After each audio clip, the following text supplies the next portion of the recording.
Today, I'm at Millennium Auto, and I'm here to review the all-new 2023 Honda Vezel. Now, there should be a Vezel in frame. I'm not sure where is the Vezel. There should be a Vezel. Okay, here it is.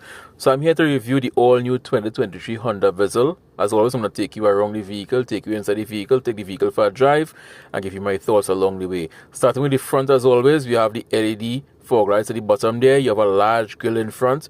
Above that, you have your LED headlights, which has a kind of three-phase design to it when you see it up close.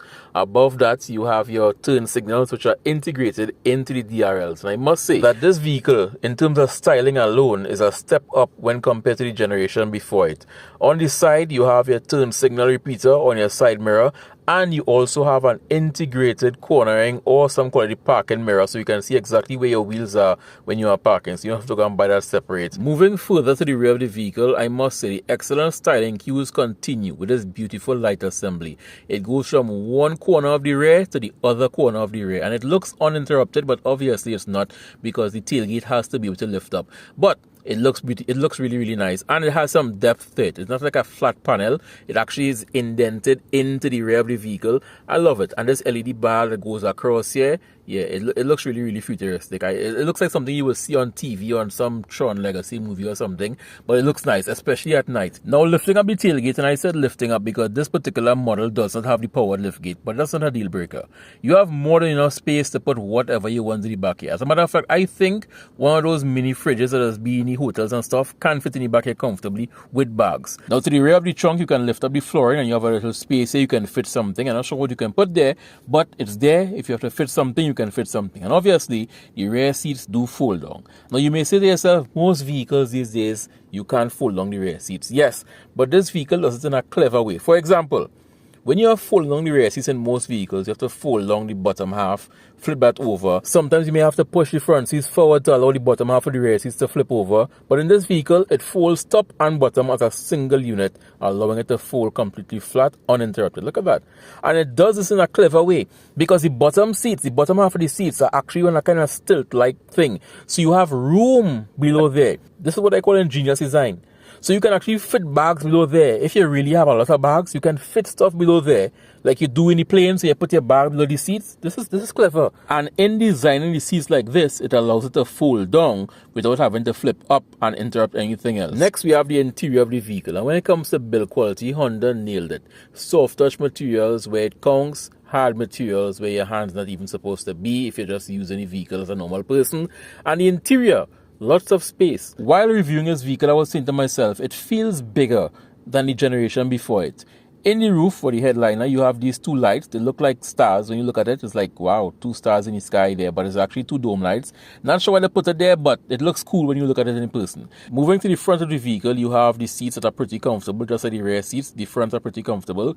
They are not leather, but they're also not all black. They have a kind of sparkle in them. Just like the two stars I just told you about in the headliner, the seats have a kind of sparkling design when you see them in person. It's hard to capture on camera, but in person you can see like little freckles of white in there. It looks really cool. And when it comes to build quality, people underestimate Honda, but just listen to the build quality, how this thing makes a solid click.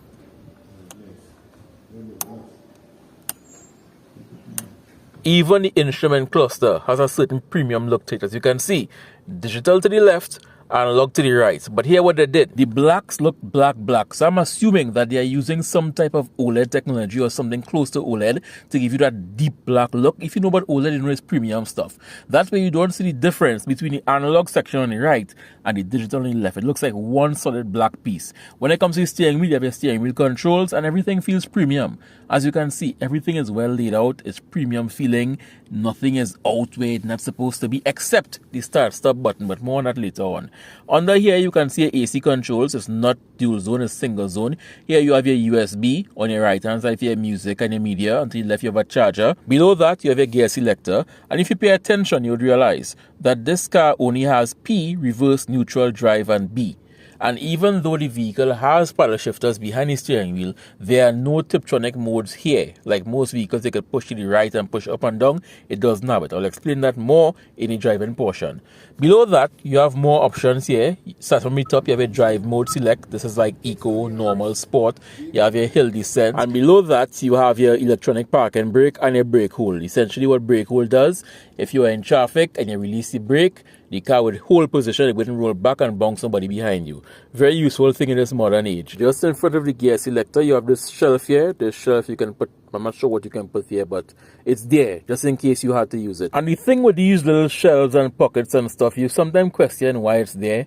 And then you put something there the first time, you're like, wow, this changed my life. I'm guessing it's the same with that. To the left of all of this, you have your glove box, obviously. You open your glove box and you have even more space to store more stuff.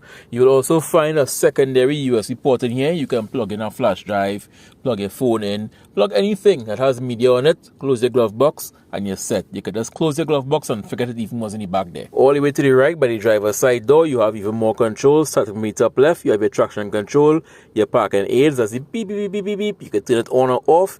You have your lighting controls. And this brings me to the one out of place thing in the entire cabin area, the start stop button. They placed it directly behind the control stalk, so sometimes you have to actually, well, I mean, if you own the vehicle, you will have muscle memory. But now getting into the vehicle, you're like, where's the button? You have to pass your hand either underneath or on top to get to it. I find you should have put it anywhere else. They could have placed that button anywhere else and it would have been no issue. On the door, you have the usual door controls, powered windows, power folding mirrors, your lockout for your windows in case you have children in the car. Up top, you have your lighting controls, your door, your on, your off. Forget the SOS button and the red button. We don't really have those services down here, but it looks cool. I wish we did have it down here though. Now you have your vanity mirrors with light. You just open it up and the light turns on. Driver's side and passenger side, both of them have the vanity mirrors with the lights. Nice touch. I would change this to LED the moment I get it. I'm not sure why automakers still don't put those LEDs by default, but hey, whatever. Here you can see all your steering wheel controls, you know, your normal volume up, down, next, track, skip, select, okay, things like that. You also have your lane departure assist and your Honda Sense buttons. Now, I was unable to test that, but the buttons are here, so I'm assuming the vehicle has it. Next, we have the instrument cluster. Most people have been asking, is the instrument cluster in Japanese? Yes, it is, as you can see here. Now, the Eco, Sport, and Normal settings, those are in English. Everything else is in Japanese. But the good thing about it is, this vehicle has an Android head unit. And all the settings that you can't read there are actually over here. So you can dig up in your settings and do everything you have to do with your vehicle over here. And if for whatever reason there's a setting you can't get here, you can't find here, we live in an age where there's Google Translate. You take a picture or you record it and it will translate it for you in real time using your phone. And over time you will get to know exactly where these settings are and you will know how to operate the vehicle if you can't find it here for whatever reason. As you can see, the head unit is so integrated that once you open the door, you can even see it on the display, just like the normal head unit that came with the vehicle. Door is open, it shows up there. Even the AC is integrated. Now the thing with the AC though, you have to use the buttons on the actual dial, the physical buttons. You can't touch the screen and operate the AC using that. You have to use the buttons that Honda built into the vehicle like this here, and that operates the AC. But it shows up on the display as something is happening, so you know exactly what is happening. Now for those who still don't know what an Android head unit is, it's essentially a tablet, but in radio deck form. You want to call it a heads-up unit, you want to call it a head unit, you want to call it a deck, whatever it is, a radio. It's essentially an Android tablet. It runs Android. So anything your Android phone could do, this could do. I'm sure you can plug your Apple iPhone in here and play music, I guess, if you already have an iPhone. But I mean, who has an iPhone? Nobody. So yeah, Android all the way. So now let's finally step into the Vezel and see how it performs.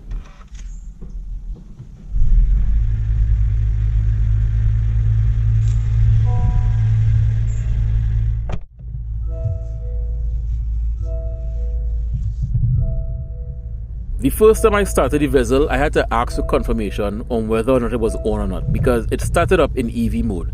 And I noticed that most times it defaults to EV mode first, unless the battery has already been depleted. Then the engine starts up and you hear it like how you just heard it there. But normally, it starts off in EV mode and you don't hear anything. But let's pop the hood and see what's taking place under here. Because even though the Vezel may look simple from the outside, there's a lot of high-tech tech underneath here. For example, you can drive the Vezel in EV mode from 0 to about 55 kilometers an hour. Then the engine starts up and the engine and the motor powers the wheels. And for sustained high highway speeds, the engine powers the wheels. And the thing with it, the transition is so seamless that you don't know, okay, the engine is off or the engine is on. Unless your glass is down, then you may hear the engine start up, or when you're flooring it. When you're flooring it, you can hear the engine rev. The engine doesn't sound too nice, honestly speaking. It doesn't sound like a performance vehicle or anything. But you're only greeted with that loud noise when you floor it and you go absolutely balls to the wall. That is when you hear it. But most times the vehicle is operating in electric mode. You don't even hear the engine. This is how the engine based sounds when it's in electric mode.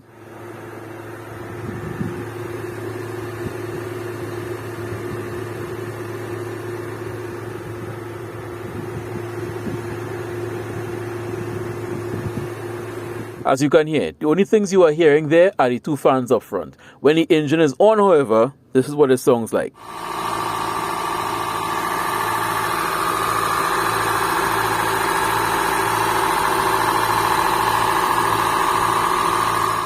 Thankfully, the vehicle drives in electric mode as much as possible. For example, this is electric mode right now. Listen to it.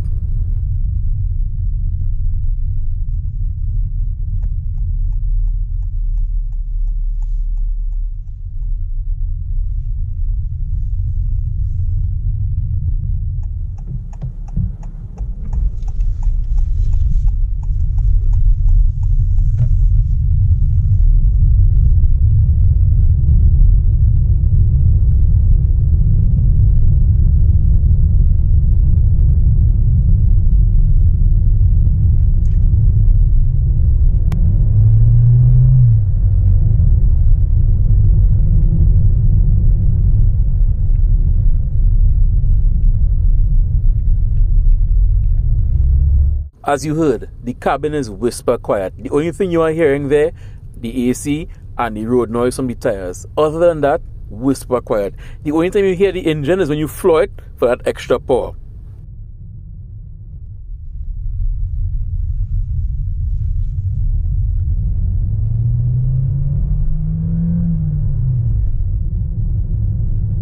And what is also amazing is that the handover from motor to engine and motor to engine alone is so seamless that you don't even know it. You don't feel a shake or a vibration or some loud bang. It's just the engine is either on or not on. And when it's on, unless you are flooring it from a traffic light or a standstill stop, you don't hear it rev up. Because if you're on the highway and the engine is powering the vehicle solely, you still don't hear it. It's not loud and crash. It's just in the background. For example, even when the vehicle is at a complete stop and you floor it, you still don't hear the engine rev up. The motors just power the vehicle. It's a real strange feeling, not hearing any revving, but you're just being moved forward. It's a very strange feeling. Look at this clip here. Nothing. You're just silent.